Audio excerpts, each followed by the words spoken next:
Good morning class 12 students.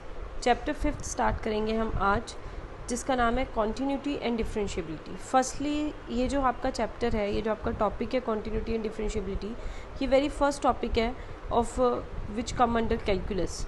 So there are बहुत सारे chapters है, there are some chapters related to this chapter.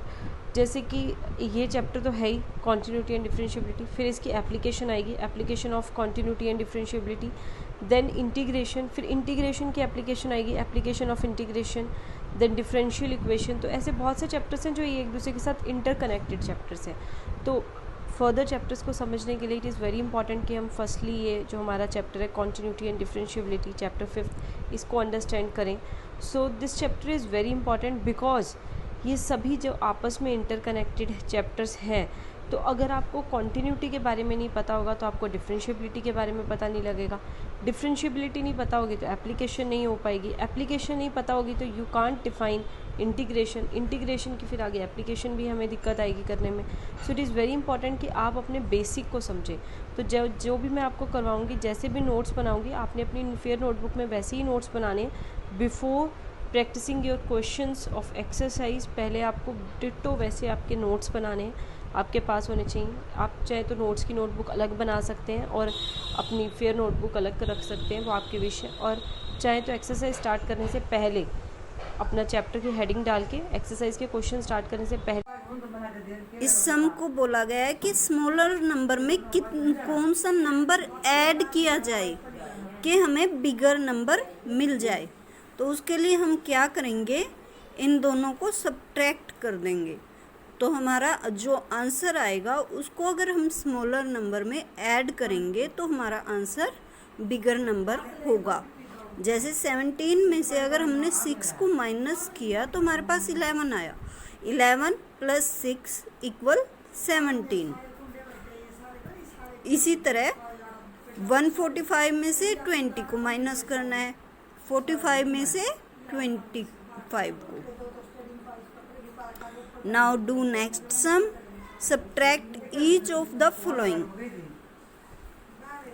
7 - 2 5। अब देखिए यहाँ पर है 1। 1 में से हम 3 को माइनस नहीं कर सकते क्योंकि 1 इज स्मॉलर। तो हम क्या करेंगे कि 1 कैरी ले लेंगे, बोरो कर लेंगे। जो भी हमारा नेक्स्ट नंबर होता है उससे हम 1 को बोरो कर लेते हैं। ग्राफ को इसके फंक्शन की वैल्यूज़ के साथ पेन को लिफ्ट किए बिना, पेन को उठाए बिना क्या आप इसे बना सकते हैं एक कॉन्टीन्यूटी के साथ? तो आपका आंसर होगा नो, कि हम नहीं बना सकते। तो यही है कॉन्टीन्यूटी, लेकिन ये है general term of continuity, general definition है ये कॉन्टीन्यूटी की, जो मैंने आपको एक बेसिकली समझाने के लिए बताया कि कॉन्टीन्यूटी होती क्या है। बट अकॉर्डिंग टू अगर हम बात करें मैथमेटिकल डेफिनेशन की, तो मैथमेटिकल डेफिनेशन इसकी क्या है? Left hand limit should be equal to right hand limit, कि जो आपकी लेफ्ट हैंड लिमिट है वो आपकी राइट हैंड लिमिट के इक्वल होनी ज़रूरी है। अगर आपकी left hand limit right hand limit के इक्वल है तो आप कह सकते हैं कि जो आपका फंक्शन है वो कॉन्टिन्यूस है एट सम पॉइंट। आपकी लेफ्ट हैंड लिमिट को राइट हैंड लिमिट के इक्वल होना ज़रूरी है, should be equal to become a function to be continuous at some point. किसी भी एक पॉइंट पे उसको कॉन्टीन्यूस होने के लिए ज़रूरी है। बट अगर आप अबव ग्राफ की बात करें तो आपका फंक्शन कॉन्टीन्यूस नहीं है, बिकॉज आपकी left hand limit right hand limit के इक्वल है ही नहीं। तो आप इसको देखिए, ये तो बात होगी जब हम हमारी प्रीवियस क्लासेस में होते थे 9th में 10th में, तो हम इस तरीके से लिखते थे left hand limit not equal to right hand limit, या left hand side not equal to right hand side. But now we are in +2, so अब हम सीनियर सेकेंडरी क्लास में है। तो आपको अपना लिखना कैसे है ये समझिए।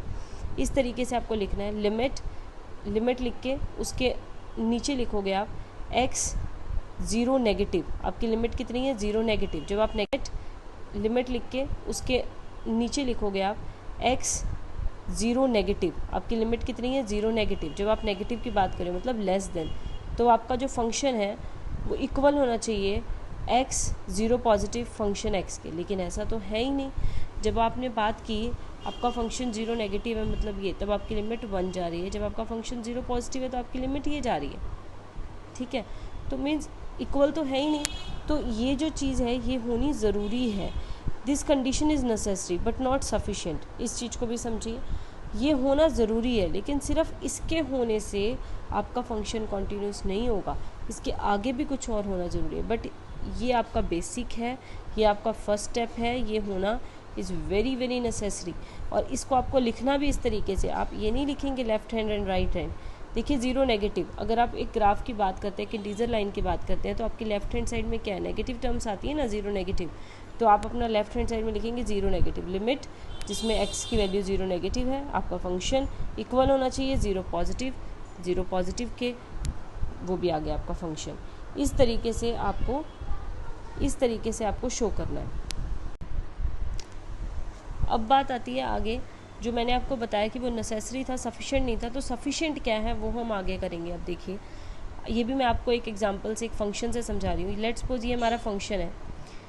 जब मैंने बात की x नॉट इक्वल टू 0 तो आपका फंक्शन है 1। जब मैंने बात की x इक्वल्स टू 0 तो हमने फंक्शन ले लिया 2। तो ये हमारा फंक्शन हो गया कि फंक्शन 1 है जब x नॉट इक्वल्स टू 0 है, फंक्शन 2 है जब x इक्वल्स टू 0 है। इसको सेम ग्राफ पे प्लॉट किया, पहले ये बना दिया हमने x y डैश। अब देखिए आपका अंश जो फंक्शन है वो 1 आ रहा है, ये सारा का सारा 1 है, लेकिन 0 पे 1 नहीं है। तो इसको मैंने एम्प्टी छोड़ दिया, सर्कल लगाया, एम्प्टी छोड़ दिया, क्योंकि ये इंक्लूड नहीं है। लेकिन 0 पे कुछ तो है ना, हमें दे तो रखा है ना 2। तो ये आपकी 1 वैल्यू थी यहाँ पे, ये आपका 2 है। तो 2 पे जो मैंने यहाँ पे आपका लिया, इसको, इस डॉट को मैंने फिल कर दिया अंदर तक, तो मतलब ये इंक्लूड है।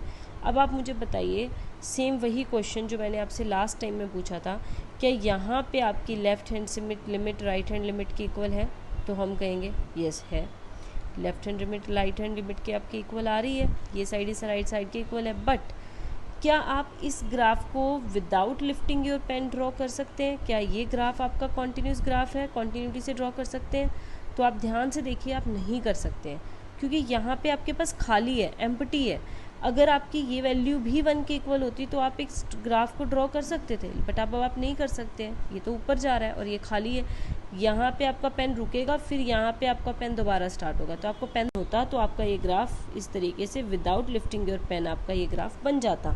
तो आपका क्वेश्चन, आपकी जो सफिशिएंट कंडीशन है वो क्या होनी चाहिए, limit 0 negative function f(x) equal होना चाहिए limit x 0 positive function f(x) equals to f0, कि जब आपका जो फंक्शन है वो 0 पे भी ये तीनों चीज़ें, left hand side, left hand limit, right hand limit, और साथ में आपका फंक्शन एट 0 पॉइंट पे, ये तीनों चीज़ें आपस में इक्वल होनी ज़रूरी है। Only then you can draw graph without lifting your pen.